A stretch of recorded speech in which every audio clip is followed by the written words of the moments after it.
Assalamualaikum.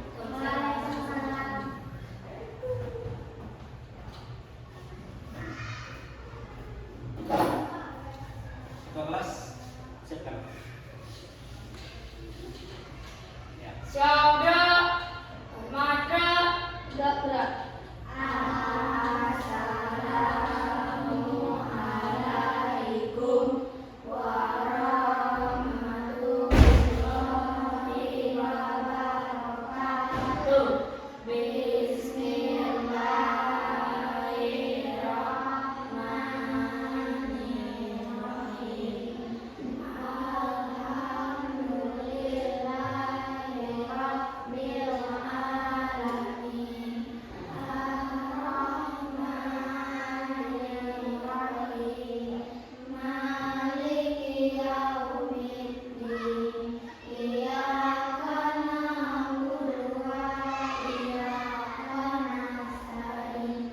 Ihdinas siratal mustaqim. Siratal ladzina an'amta 'alaihim ghairil maghdubi 'alaihim waladdallin. Amin. Bismillahirrahmanirrahim. Rabbil zidni ilma warzuqni fahma. Ya Allah, tambahkanlah ilmuku dan berilah aku pemahaman yang baik. Amin. Kami siap menerima pelajaran. Baik.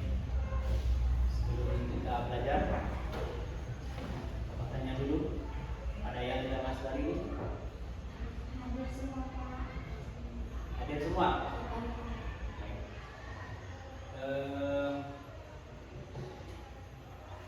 Apa materi kita pada hari ini? Materi kita hari ini adalah penerapan berpikir komputasional. Ada yang tahu seperti apa berpikir komputasional itu? Tidak ada ya, belum tahu ya. Nah, jadi dalam berpikir komputasional itu yaitu suatu metode berpikir untuk menemukan solusi masalah yang dilakukan dengan menguraikan masalah tersebut menjadi beberapa bagian yang lebih sederhana. Nah, jadi bagian-bagiannya yaitu yang pertama dekomposisi, memecah masalah besar menjadi masalah kecil yang lebih mudah dikelola. Yang kedua, pengenalan pola, mencari kesamaan atau pola dari masalah-masalah kecil yang sudah dipecah. Selanjutnya, abstraksi, memfokuskan pada informasi penting dan mengabaikan detail yang tidak relevan. Yang keempat, algoritma, menyusun langkah-langkah solusi yang terstruktur dan logis. Nah, jadi untuk lebih jelasnya, kita perhatikan video berikutnya.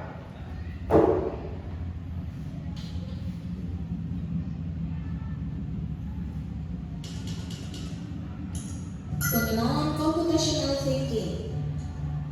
Hai teman TC, coba tebak apa artinya computational thinking atau berpikir komputasional? Adakah yang bermata jeli dan melihat kata komputasional di sini?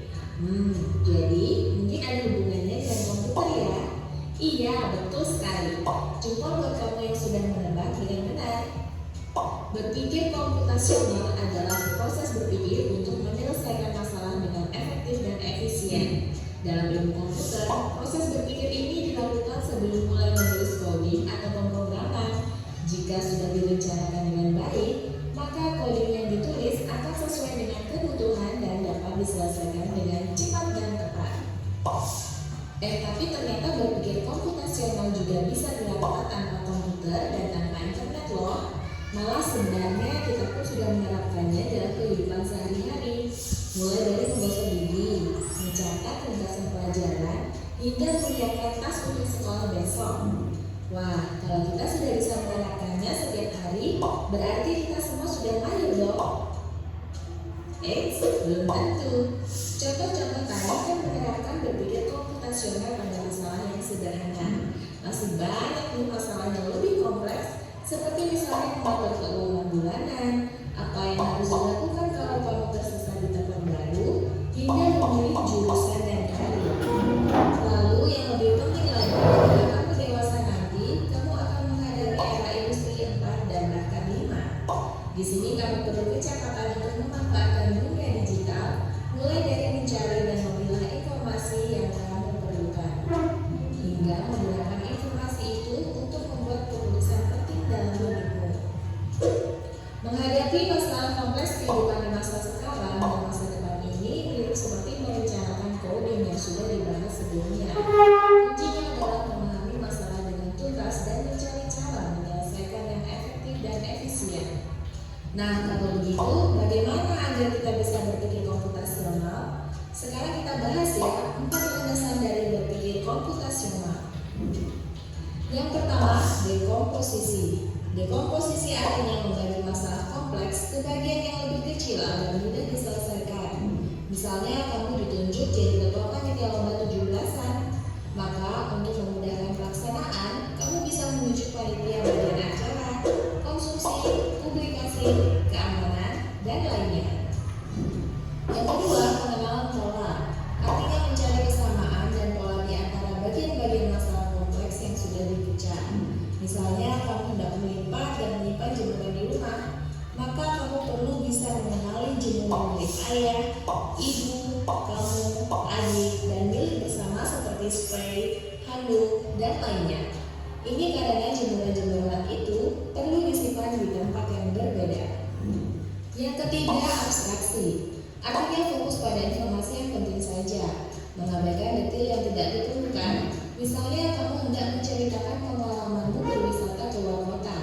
Tentunya kamu mengalami banyak hal dari mulai berangkat di bus, berfoto bersama, makan di restoran, menginap di hotel, hingga perjalanan pulang. Tapi nggak mungkin kan kamu ceritakan semua kejadian dengan detail pada teman-temanmu. Pasti mereka bosan kan kelamaan. Jadi kamu harus mencari beberapa kejadian yang menarik saja untuk diceritakan pada teman. Yang terakhir, algoritma. Artinya membuat langkah-langkah penyelesaian atau membuat aturan yang diikuti untuk menyelesaikan masalah. Misalnya kamu diberi daftar belanja di supermarket oleh ibu. Ada minyak goreng, telur, roti, sayur, dan kopi. Lalu kamu harus buru-buru karena ibu sudah mau memasak dengan minyak goreng itu. Nah, kalau seperti ini, satu cara yang efisien misalnya mulai dengan mengambil barang yang paling dekat dari pintu masuk hingga terakhir yang paling dekat dengan kasir. Nah, itu dia 4 landasan berpikir komputasional yang perlu diterapkan untuk memecahkan masalah yang kompleks. Lalu berikutnya, apakah ada cara untuk mengasah kemampuan berpikir komputasional? Tentu ada. Selain bisa coba kamu terapkan ke masalah sehari-harimu, kamu bisa juga latihan soal untuk mengasahnya. Misalnya, gurumu akan memberikan soal-soal computational thinking di mata pelajaran matematika, bahasa Indonesia, dan IPAS dalam kurikulum mereka. Selain itu, kamu bisa ikut tantangan bebas Indonesia juga. Yuk coba simak satu contoh soal computational thinking. Dalam bis studi wisata, ada 3 kelompok anak yang akan diantarkan ke 3 tujuan berbeda. Bis berhenti pertama di restoran, lalu hotel, dan terakhir di museum. Hanya ada 1 tempat penyimpanan koper di samping bis, yang hanya bisa dibuka dari 1 pintu. Sopir bis ini mengatur koper-koper penumpang hingga mudah dikeluarkan. Bantu supir bis menentukan urutan memasukkan koper-koper itu ke dalam tempat penyimpanan. Pertanyaan, koper kelompok anak yang mana yang dimasukkan terakhir? A. Anak yang ingin pergi ke museum. B. Anak yang ingin pergi ke restoran. C. Anak yang ingin pergi ke hotel. Atau D. Yang mana pun boleh. Soal ini diadaptasi dari challenge.bebas.org. Kalau kamu tahu, coba ya dijawab di kolom komentar. Kejar cita, kejar ilmu, raih cita.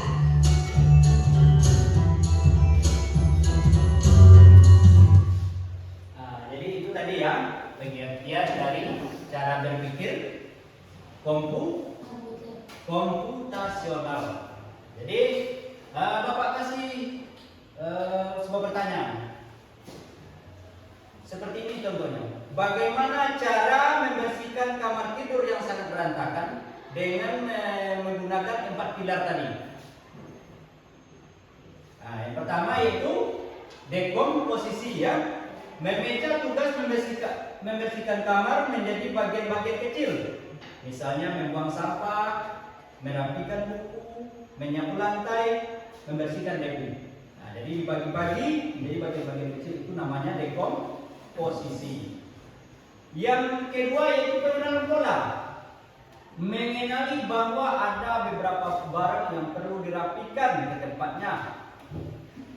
Seperti buku ke raknya, pakaian ke lemari. Yang selanjutnya abstraksi. Mengabaikan detail kecil yang tidak terlalu penting. Misalnya tidak perlu fokus pada warna debu. Yang penting adalah membersihkannya ya. Yang keempat, algoritma. Membuat urutan langkah yang logis. Misalnya 1. Ambil sampah. 2. Rapikan pakaian. 3. Susun buku. 4. Sapu lantai. 5. Pel lantai. Nah, jadi itulah tadi cara membersihkan atau merapikan kamar. Jadi setelah kita mendengar video dan keterangan Bapak tadi, coba kita buat beberapa kelompok ya. Ini satu kelompok, ini satu kelompok, ini kamu gabung menjadi kelompok ini. Kamu berdua sama dia ini gabung satu kelompok, ini satu kelompok, ini satu. Jadi kita bikin 3 kelompok. Silakan dibuat kelompoknya. Silakan. Ya, seperti dibuat kelompoknya. Seperti ini. Nah, kamu gabung sini. Nah, kamu bikin kelompok dengan dia. Kamu dengan dia. Usahakan saja. Seperti kamu saja.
Nanti kita bacakan kerja hasilnya ya.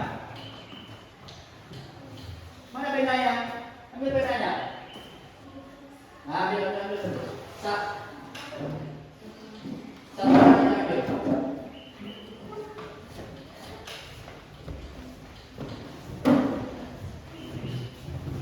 Cepat ya.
posisi memecah menjadi bagian-bagian kecil.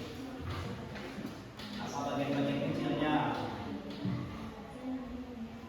Dengan alat pola, barang yang perlu dirapikan. Abstraksi, menyampaikan detail kecil tertentu, misalnya ini itu. Algoritma urutan angka yang logis, misalnya pertama apa, kedua apa. Yang dalam mengerjakan itu cari dulu bagian-bagiannya, bagian kecilnya.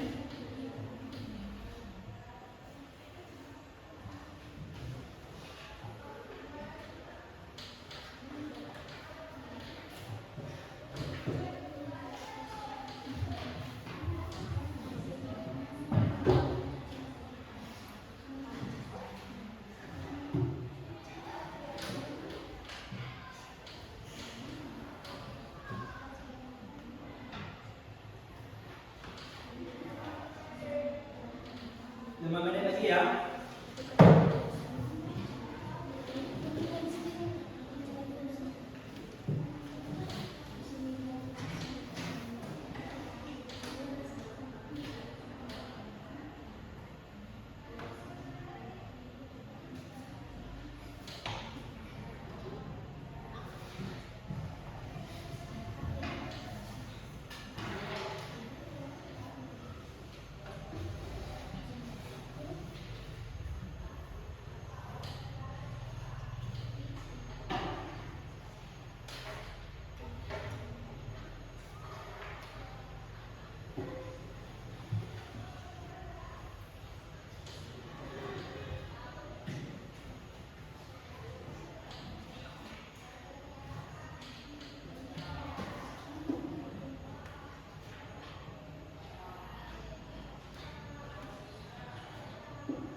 Sudah selesai? Baik. Kita coba ya. Silakan. Kelompok berapa ini? Kelompok 2 ya. Ini kelompok 1, kelompok 2, kelompok 3, kelompok 4. Jadi kelompok 2 dulu silakan ke depan bacakan hasil yang diskusinya, yang lain boleh menanggapi. Ya, silakan. Nah, ya. Sampai silakan ya. Assalamualaikum warahmatullahi wabarakatuh. Waalaikumsalam warahmatullahi wabarakatuh. Bagaimana cara membuat telur kalimat sapi? 1. Membeli telur di warung terdekat. 2. Mencari wajan atau kuali untuk memasak telur. 3. Menyalakan kompor. 4. Tuangkan minyak ke dalam kuali yang sudah panas. 5. Panaskan minyak, lalu masukkan telur ke minyak yang sudah panas, lalu tambahkan penyedap rasa dan jadi. Nah, jadi itu tadi merupakan cara membuat apa tadi, telur mata sapi ya, dengan cara apa namanya itu algoritma ya, mengurutkan. Jadi ada yang menanggapi atau menambahkan? Tidak ada? Kelompok 1 ada yang mau ditanyakan ke kelompok 2? Kelompok 3? Jadi tidak ada. Jadi semuanya sudah paham?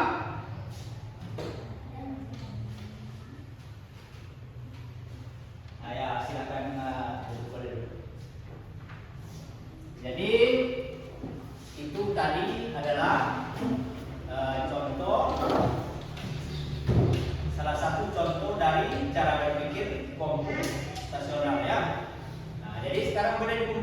itu hasil diskusinya semua teman.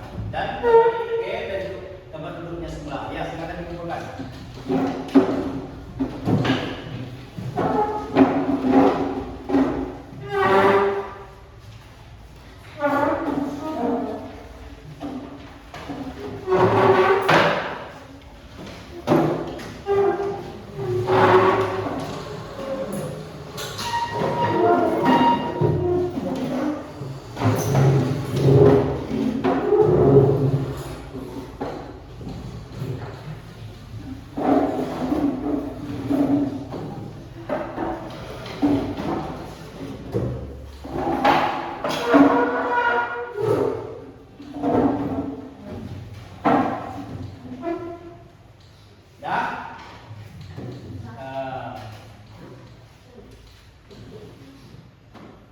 Jadi setelah Bapak tengok ini hasil yang kamu kerjakan dari 4 kelompok ini sudah mewakili ya apa yang disebut dengan cara berpikir komputasional, tetapi masih banyak lagi yang perlu dipahami karena cara berpikir komputasional ini bukan ini saja ya, tetapi banyak lagi hal-halnya. Itu ada rekomposisi tadi, ada pengenalan pola abstraksi. Kalau di sini Bapak tengok ini berfokus kepada algoritma saja, itu menurutkan ya. Jadi besok kita itu dibuat lagi yang lebih bagus ya, lebih lengkap. Jadi kita nanti sama-sama mempelajari itu materi selanjutnya. Ada yang mau ditanyakan?